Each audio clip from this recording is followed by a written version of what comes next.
Hello guys, good day. Medyo ni hayag na gyud ang kalangitan.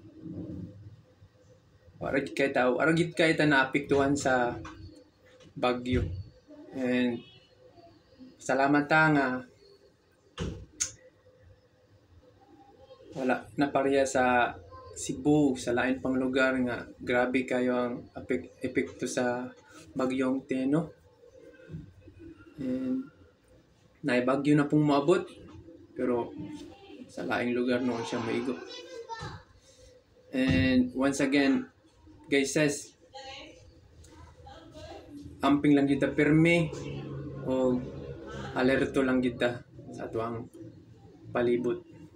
Kay wata kabalo unsa na pong mga talagmana nga mo igo sa atua kay pipila na kahigayon nga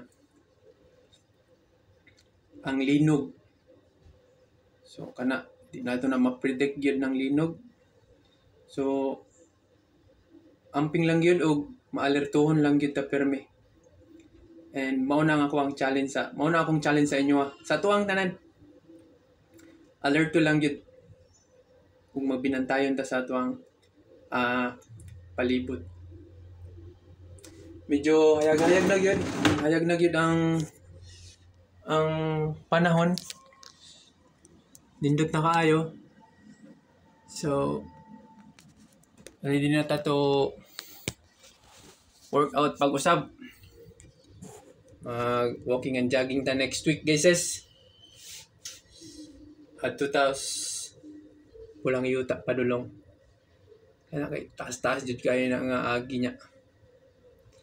Salamat guys. And enjoy your day. Thank you. See you next video. Bye-bye.